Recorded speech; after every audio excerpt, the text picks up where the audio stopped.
Right අයිබෝවන් පුතාලා දුවාලා හැමෝටම අද අපි අපේ පුනරීක්ෂණ පන්තිය පුතාලා දන්නවා අපි තාමත් ලස්සන වැඩපිළිවෙලක් කතා කරනවා. එකක් තමයි අපි පුනරීක්ෂණ පන්තියේදී ඒ තියරි ලෙසන් එක වෙනම පැහැදිලි කරනවා. ඒ තියරි ලෙසන් එක පැහැදිලි කරන්න අපි යොදා ගන්නවා අපි J අකුරේ සහ K අකුරේ. ඔබ දන්නවා දැන්ටමත් මේ අපේ පන්තින දරුවෝ දන්නවා මොකක්ද මේ J අකුරේ තියරි පාඩම පැහැදිලි කිරීමට මුල ඉඳන් අපි අනුගමනය කරනවා ටියුට් 18ක් ව්‍යාපාර අධ්‍යයනයේ විෂය පැහැදිලි කරන්න අපි මූලික ටියුට් 18ක් අරගෙන J අකුර ජජ්මන්ට් එකක් අපි දෙනවා. ඊට පස්සේ ඒක පැහැදිලි කරන K අකුරක් අපි වෙනම කතා කරනවා. දැන් මේක අපේ දරුවෝ දන්නවා.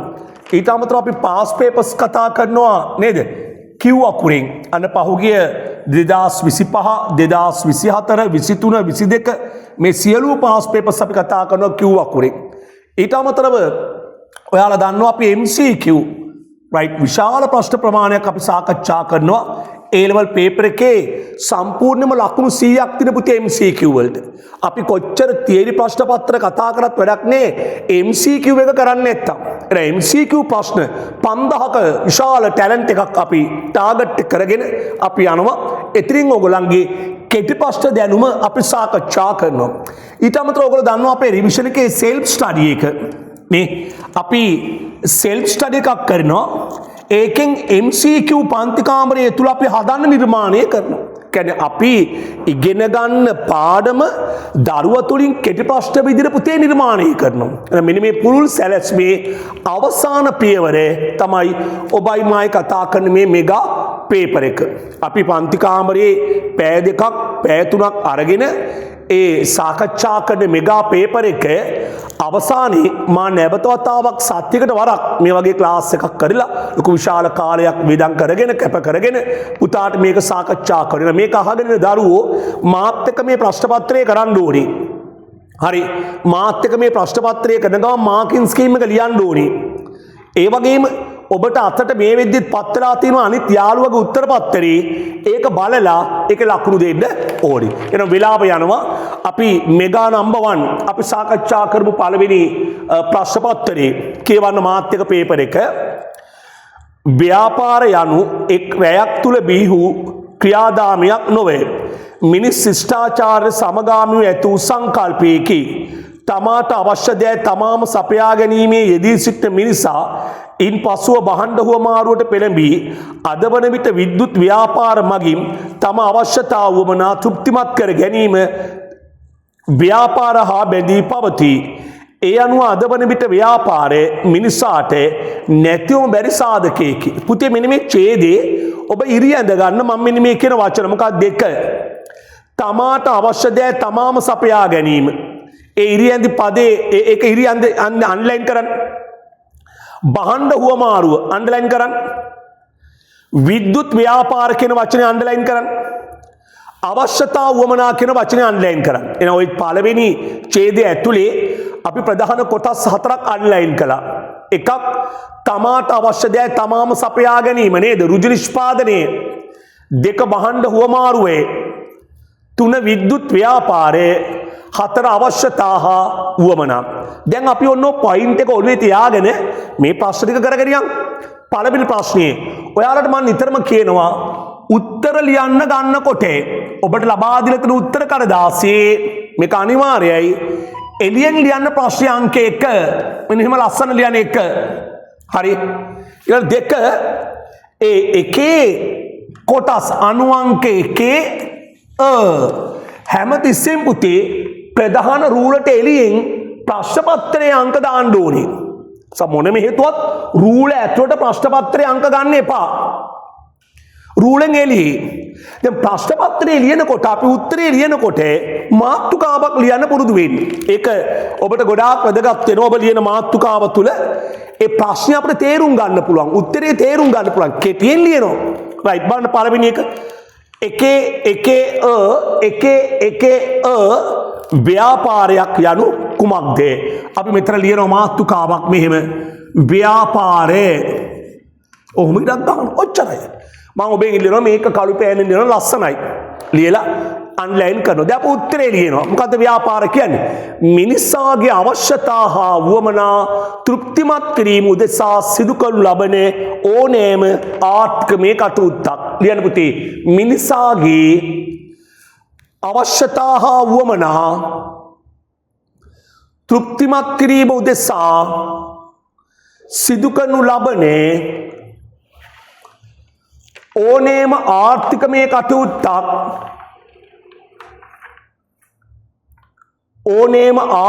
කටයුත්තක් ව්‍යාපාරයක් ලෙස අර්ථ දක්වයි.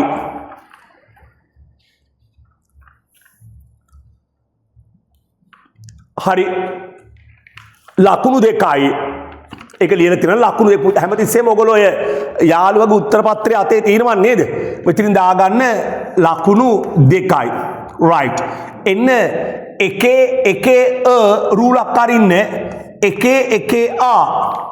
හරි කියවන ප්‍රශ්නේ මිනිසාට ව්‍යාපාර අවශ්‍ය වන්නේ ඇයි? කෙටියෙන් පැහැදිලි කරන්න. අන්න ලියන මාතෘකාව මිනිසාට ව්‍යාපාරේ අවශ්‍ය වන්නේ ඇයි? හරි මාතෘකාව ගහනවා ඉරක්. ඇයි පුතේ අපිට ව්‍යාපාර ඕන වෙන්නේ? අපි හැමෝටම ඇති වෙනව මොනවද? අවශ්‍යතා හා වුවමනා. මොනවද මේ අවශ්‍යතා? මිනිසා විසින් අනිවාර්යයෙන්ම සපුරාගත යුතු කායික හා මානසික තත්ත්වයන්. අපි අනිවාර්යයෙන්ම අපි සපුර ගන්න ඕන දේ ආහාර, ඇඳුම් පැළඳුම්, අධ්‍යාපනය, සෞඛ්‍ය, නිවාස.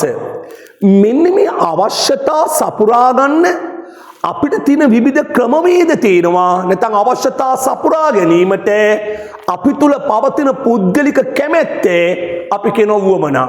අපි උදාහරණයක් ගත්තොත් ආහාර කියන අවශ්‍යතාවයේ සපුර ගන්න පුළුවන් ක්‍රමවේද මොනවද? බත්, පාන්, රොටි, පිට්ටු, කොත්තු, ආප්ප නේද? අන්න වුවමනා. මේ නිවාස කියන අවශ්‍යතාවයේ සපුර ගන්න පුළුවන් ක්‍රමවේද මොනවද? මහල් නිවාස, නේ තට්ටු නිවාස, ලෑලි ගයක්, හරි එහෙම නැත්නම් කූඩාරමක්, පැල්පතක්. අන්න මේවට කියනවා අපි වුවමනා කියලා. එහෙනම් මිනිසුන්ට ඇති වෙනවා දරුවනි මෙන්න මේ අවශ්‍යතා හා වුවමනා. ඒ අවශ්‍යතා වුවමනා ඉටු කර ගන්න අපිට අවශ්‍යයි මොනවද? නිෂ්පාදිත වර්ග දෙකයි භාණ්ඩ හා සේවා. එනම් මෙන්න මේ මිනිසාගේ ජීව ක්‍රියාවලියට ඕන කරන භාණ්ඩ හා සේවා සපුරා ගැනීමේ ක්‍රියාවලිය සිදු කරන්නේ කවුද?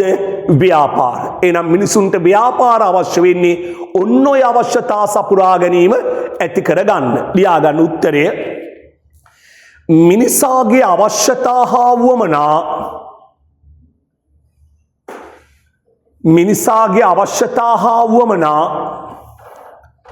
සපුරා ගැනීම උදෙසා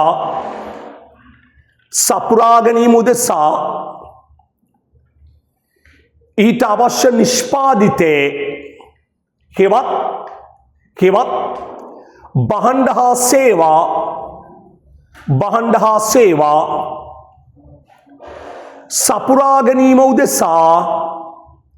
සපුරා ගැනීම උදෙසා අප සැමටම ව්‍යාපාර අවශ්‍ය වී right ලකුණු දෙකයි. පළවෙනි ප්‍රශ්නේ ඉවරයි. දැන් රූලක් හොඳට අරිනවා දෙකක් විතර. හරි ලියන්න එකේ දෙක රෝමි ලක්කම්. හරි ප්‍රශ්නේ කියවන්න එකේ දෙක ව්‍යාපාරයක් නොවන දෙයකින් වෙන් කර හඳුනාගන්නේ කෙසේද? දැන් බලන්න මෙතන ලස්සන තීරයක් තියෙනවා පුතේ. ව්‍යාපාරයක් වෙන්න නම් මූලික ගති ලක්ෂණ කිහිපයක් තියෙනවා. මම ඔබට මතක් කළොත් මොනවද මේ ගති ලක්ෂණ? එකක් තමයි විකිණීමක් හෝ හුවමාරුවක් සිදු වෙන්න ඕනේ. දෙක භාණ්ඩ හා සේවා ගනුදෙනු සිදු වෙන්නට ඕනේ. තුන ගනුදෙනු අඛණ්ඩව සිදු වෙන්නට ඕනේ. ලාභයේ ප්‍රතිලාභයේ මත අභිප්‍රේරණය වෙන්නට ඕනේ. අවදානමක් තිබෙන්නට ඕනේ. වුවමනා නිර්මාණය කිරීමක් කරන්නට ඕන. ඒ වගේම තමයි ආර්ථිකමය කටයුත්තක් තුළ නිරත වෙන්න ඕනේ. පුතාට මේ පාඩම අපි කරනවා පළවෙනි පාඩමේ මොකක්ද? ව්‍යාපාරවල ගති ලක්ෂණ. මොකද පුතේ මේක? ව්‍යාපාරවල ගති ලක්ෂණ. එතන මෙන්න මේ ගති ලක්ෂණ නැත්තම් එතන ව්‍යාපාරයක් වෙන්නේ නැහැ. නේ දැන් නිකමඩ හිතන්න ගනුදෙනු අකණ්ඩව සිදුවීම කියන ගති ලක්ෂණය ව්‍යාපාරයක් තුල සිදු වෙන්නේ නැත්තම් එතන ව්‍යාපාරයක් නෙමෙයි. භාණ්ඩ හා සේවා ගනුදෙනු වෙන්නේ නැත්තම් එතන ව්‍යාපාරයක් නෙමෙයි. හරි. එම ව්‍යාපාරිකර මිනිස්සුන්ගේ වමනා නිර්මාණය කරන්න බැරි නම් නේ දැන් බලන්න මම ඔයගලන්ට පන්තියේ පටන් ගන්නකොට කිව්වා J අකුර අපි කරනවා K අකුර කරනවා Q අකුර කරනවා self study එකක් කරනවා වෙනම MCQ ඒ වගේම MCQ ප්‍රශ්න 5000ක දෙවෙන්ත ධාරිතාවයකට යනවා දැන් මේ මෙගා පේපර් එකක් අපි සාකච්ඡා කරනවා පාස් පේපර්ස් කරනවා දැන් බලන්නකො මේ අධ්‍යාපනයේ කියන අවශ්‍යතාවය ඇතුළේ සුදත්‍රෝහණ කියන ගුරුවරයා දරුවන්ගේ වමනා නිර්මාණය කරනවා. හරි. එහෙනම් මේ වමනා නිර්මාණය කරන්න බැරි නම් ඊතර ව්‍යාපාරයක් වෙන්නේ නැහැ. එහෙනම් ඔය එක ගති ලක්ෂණයක් හරි දරුවනි අපෙන් නැති වුණු දවසට ඊතර ව්‍යාපාරයක් වෙන්නේ නැහැ. එහෙනම් මොකක්ද ව්‍යාපාරයක් කියන්නේ? මිනිසාගේ අවශ්‍යතාව වමනා සපුරාලීම උදෙසා සිදු කරන ආර්ථිකමය කටයුතු. ඒ ආර්ථිකමය කටයුතු කරන ඒකකයේ ඇතුලේ අර ගති ලක්ෂණ තිබුණොත් එතන ව්‍යාපාරයක් එසේ නොවේ නම් එතන ව්‍යාපාර කටයුත්තක් නෙමෙයි. එහෙනම් ලියාගන්න මෙහෙම මාතෘකාව ව්‍යාපාර ව්‍යාපාරයක් නොවන දෙයකින් වෙන් කරන්නේ කෙසේද? හරි ඉඩක් ගහලා ලියන උත්තරේ ලියන්න මෙහෙම ව්‍යාපාරයක්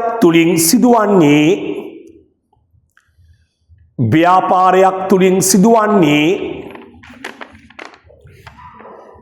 මිනිසාගේ අවශ්‍යතාව වමනා සපුරාලීමයි. මම මේ සාමාන්‍ය තීරි පන්තියේ උගන්වන ක්‍රමේ නෙමෙයි මේ ප්‍රශ්න පත්‍ර සාකච්ඡා කරද්දී පේපර් සාකච්ඡා කරද්දී තියරිය තියෙනවයි කියන මූලාශ්‍රය ඇතුලේ තමයි වැඩ කරන්නේ. නිසා ටිකක් වේගවත් මේක මේ නැවත උගන්වන්න කරන්න බෑ. හරි පුතාලේක දන්නවනේ. ඉගෙන ගන්න ඕන නම් තීරි පන්තියට එන්න, රිවිෂන් පන්තියට එන්න. ඒක අපි හොඳට උගන්වනවා. මේ කරන්නේ උගෙනගත්තු දේවල් වල ළමයි ලියන ප්‍රශ්න පත්‍රයට අදාළ මාකින් ස්කීම් එක කියලා දෙනවා. හරි ඒ නිසා මේකෙන් සුදත් සර්ව අර්ථකථනය කරන්න යන්න එපා පුතේ. රයිට්. අපි දැන් ඔන්න ව්‍යාපාරයක් තුලින් මිනිස්සුගේ අවශ්‍යතාව වමනා තෘප්තිමත් කිරීමට දායකත්වයේ ලැබෙනවා කියලා ලිව්වා. ඒ අනුව සෑම ව්‍යාපාරයක්ම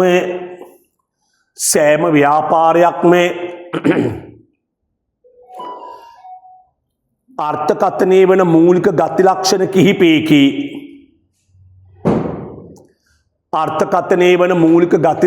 කිහිපයකි එකක් යට ලියන්නේ එක විකිණීමක් හෝ හුවමාරුවක් තිබීම. 2 භාණ්ඩ හා සේවා ගනුදෙනු වීම.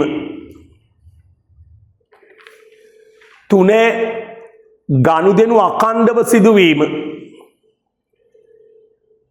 4 වෙගෙන් ලියන්න ලාභය හා ප්‍රතිලාභ මත අභිප්‍රේරණය වීම. 5 අවදානම් දැරීම. 6 වමනා නිර්මාණය කිරීම. 7 ආර්ථිකමය කටයුත්තක් වීම. දැන් ඔය තමයි ගති ලක්ෂණ. දැන් ලියනවා යටින් ඉහත ගති ලක්ෂණේ ක්‍රියාත්මක නොවන්නේ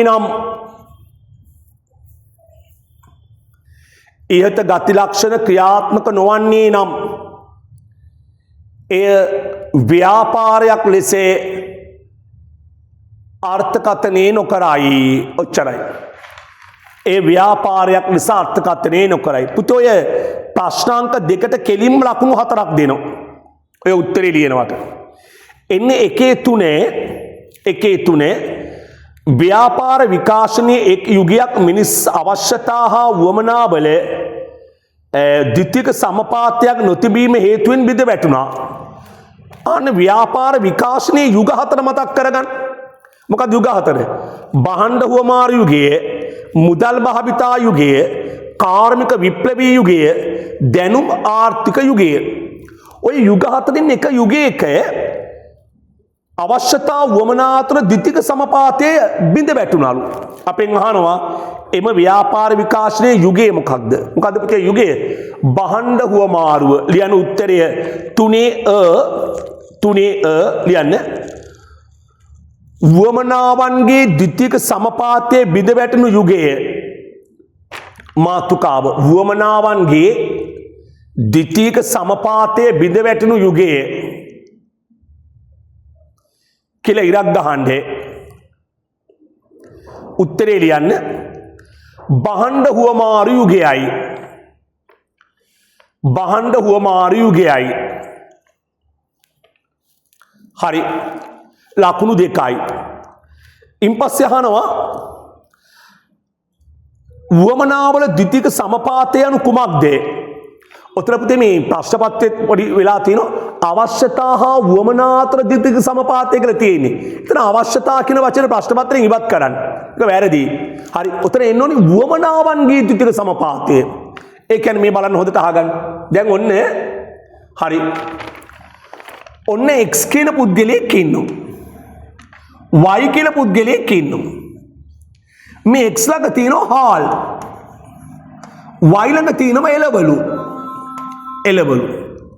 දැන් x ට ඕන වෙනවා හරිද? x ට ඕන වෙනවා මේ හාල් ටිකක් y ට දීලා හරි y ගෙන් එළවලු ටිකක් ඉල්ල ගන්න. දැන් ඔන්න x යනවා y ළඟට. x ගිහිල්ලා කියනවා යාළුවේ මල් ළඟ හාල් තියෙනවා. හරි. ඔයාට මම මේ හාල් ටිකක් දෙන්නම් මට ඔයා එළවලු ටිකක් දෙනවද? ඒතර y කියනවා හරි. ඒතර y කියනවා අනේ තරහ වෙන්න එපා. හරි මම මේ එළවලු තියන් ඉන්නේ වලන් ටිකක් ගන්න. වලන්. හරි. එතකොට දැන් x විසින් හාල් දෙනකොට y ට y එක ප්‍රතික්ෂේප කරනවා. අන්න වුවමනාවන් අතර ද්විතික සමපාතය නොගැලපීම. අවශ්‍යතාවයන් අතර නෙමෙයි. හරි. අවශ්‍යතාවය කියන කතාව මෙතන ගන්න බෑ. අවශ්‍යතාවය හැමෝටම පොදුයි. වුවමනා මිනිසාගෙන් මිනිසාට විවිධයි. ඒ නිසා දැන් මේක අලුතෙන් සංශෝධනය වෙලා තියෙනවා. අවශ්‍යතා හා වුවමනා අතර ද්විතික සමපාතය නොගැලපීම කියනකට වඩා නිවැරදි වචනේ වෙන්නේ පුතේ වුවමනාවන් අතර ද්විතික සමපාතය නොගැලපීම. ඒ නිසා දැන් x ට මොකද වෙන්නේ? y ගෙන් එළවලු ලැබෙන්නේ නැහැ. හරි. ඇයි? එයා තියන් ඉන්නේ එළවලු ටික හාල් ගන්න. මෙන්න මේ නොගැලපීමර තමයි අපි කියන්නේ වුවමනාවන්ගේ ද්විතික සමපාතය නොගැලපීම. ලියාගන්න මෙන්න මෙහෙම මාතෘකාව වුවමනාවන් අතර ද්විතික සමපාතය නොගැලපීම. හරි කියලා ඉරක් ගහන්න. ලියන්නේ එහෙම. යම් පුද්ගලයෙකුට කිසියම් භාණ්ඩයක් අවශ්‍ය වූ විට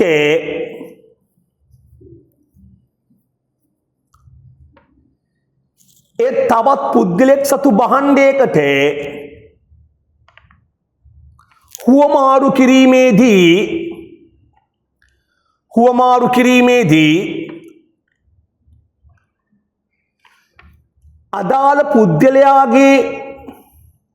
අදාළ පුද්ගලයාගේ වුවමනාවට අවශ්‍ය භාණ්ඩයේ අනික් පුද්ගලයා ලබා දීම ප්‍රතික්ෂේප කිරීම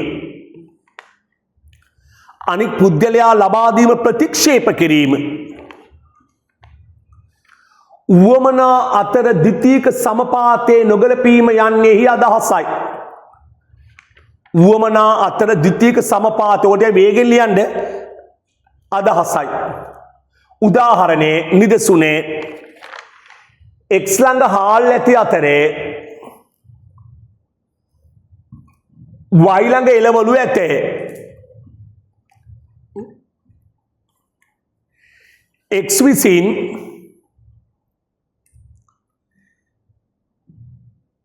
y ට සහල් ලබා දී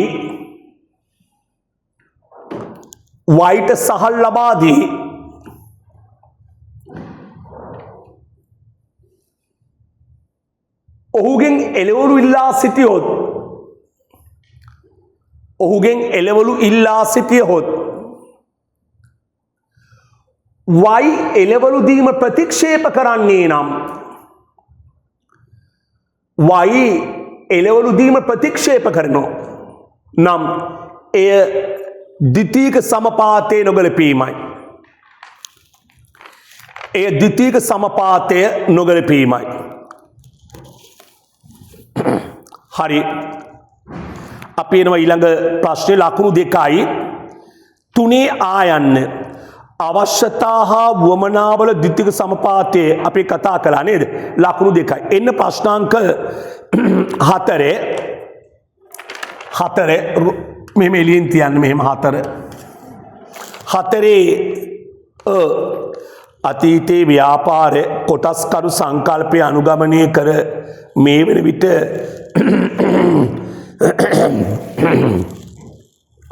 විට ඇල්මැති පාර්ශව සංකල්පය වෙත විටැන් වී ඇත. අපෙන් අහන ඉහත ඡේදයේ ඉරියැඳි පද සංකල්ප කෙටියෙන් පැහැදිලි කරන්න. අර පාඩම පටන් ගන්නකොටම හරි මම අර වචන ටිකක් ඉරියැඳ මොකද පළවෙනි ඉරියැඳ ලියන්න ඉස්සලා මුලින්ම කියලා දාගන්න. හරි තමාට අවශ්‍ය දේ තමාම සපයා ගැනීම ලියන්න කියලා දාලා මේ එළියෙන් ඇතුළේ යන මාතෘකාව මෙහෙම ඕගලන්ගේ අංක දාන්න ඇතුළේ තමාට අවශ්‍ය දේ තමාම සපයා ගැනීම කියලා ලියලා යටින් ලියන්න උත්තරය ඍජු නිෂ්පාදනය. දෙවෙනි ඉරියැඳි පදය බහණ්ඩ හුවමාරුව රෝමිලක්කන් 2 කියලා දානවා ලියනවා බහණ්ඩ හුවමාරුවේ. හරි ලියන්න බහණ්ඩ හුවමාරුව කියන එක ලියන උත්තරය මිනිසා තමන් සතු අතිරික්ත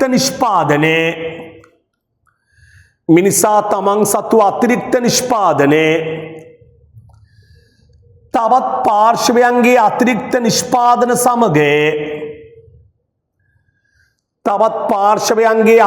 නිෂ්පාදන සමග හුවමාරු කිරීම බහණ්ඩ හුවමාරුවයි. හරි තුන්වෙනික විද්‍යුත් ව්‍යාපාර රෝමිලක්කන් 3 විද්‍යුත් ව්‍යාපාර e-business ලියන්න මෙහෙම එනම් ව්‍යාපාර හා බැඳි සියලුම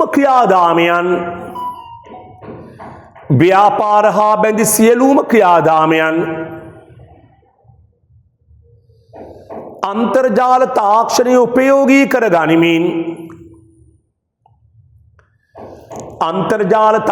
උපයෝගී කර ගනිමින් සිදු කිරීම විද්‍යුත් ව්‍යාපාරයි. අවසානක පුතේ කෙටි එක අවශ්‍යතා හා වමනා ඔන්න අපි ඉරියැඳි පද ටික ඕකේ අවශ්‍යතා ලියන්නේ මෙහෙම මිනිසා විසින් අනිවාර්යයෙන්ම සපුරාගත යුතු කායික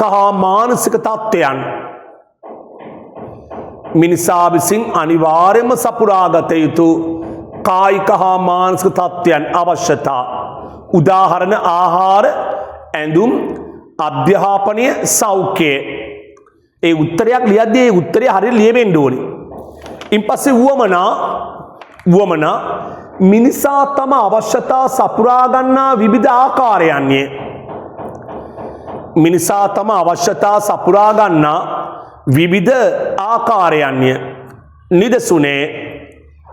නිදසුනේ අවශ්‍යතාවයේ ආහාර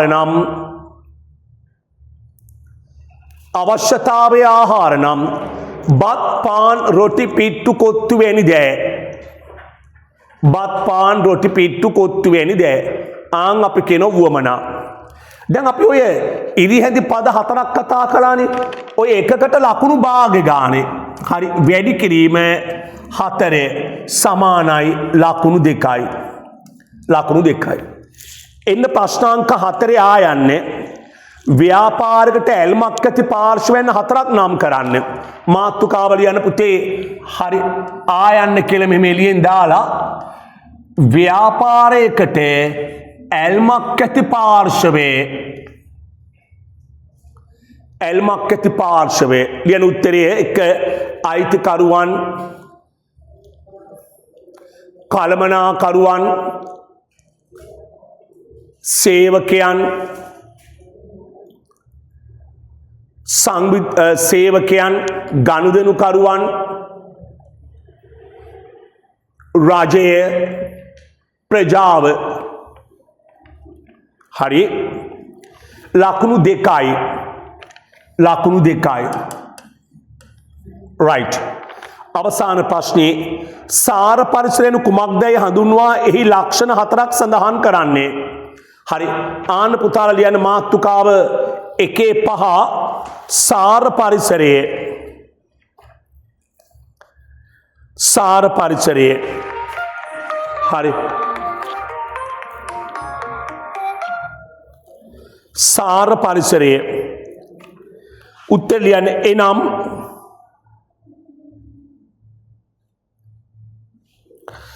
ව්‍යාපාරයක පුළුල් පරිසරය වටපිටාව. ව්‍යාපාරයක පුළුල් පරිසර වටපිටාව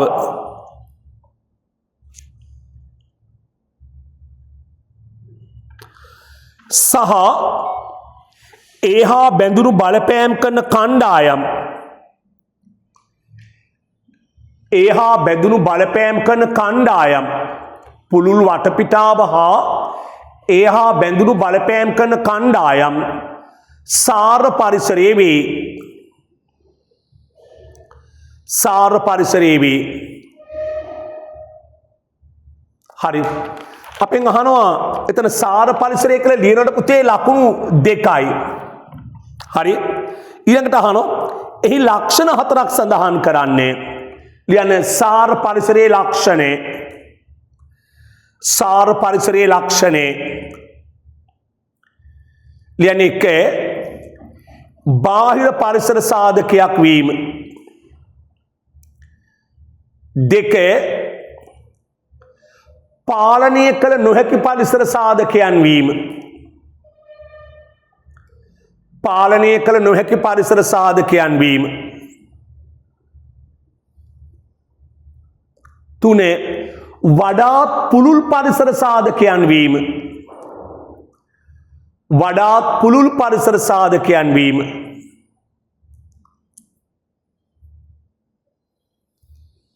ඊළඟට ව්‍යාපාර ක්‍රියාදාමයන්ට ඍජු ලෙස බලපෑම් කිරීම. එහෙනම් ඔන්න ලකුණු 4යි. හරි. මේ අවසාන ඔය සාර පරිසර බලවේග වලට ලකුණු 2යි. ඒ අනුව අපි පළවෙනි ප්‍රශ්නේ පුතේ කතා කළා.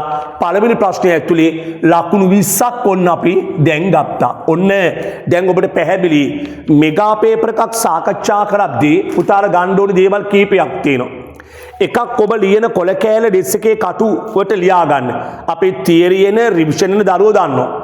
2 ඔබේ ලියන වේගය හදා ගන්න. හරි. 3 හොඳ මානසික ඒකාග්‍රතාවයකින් මේ ප්‍රශ්න පත්‍රයට උත්තර ලියන්න. 4 පුතේ ඒකේ දැනුම හොඳට ඔළුවට දාගන්න. ඉතින් අපිට ওই විදිහට ප්‍රශ්න පත්‍ර අපි විශාල ප්‍රමාණයක් කතා කරන රිවිෂන් එක ඇතුලේ හොඳ වැඩපිළිවෙලක් තියෙනවා. ඒ වැඩපිළිවෙලට ඔයාලා සම්බන්ධ වෙන්න පුළුවන්. අපි දෙවෙනි ප්‍රශ්නය සාකච්ඡා කරමු.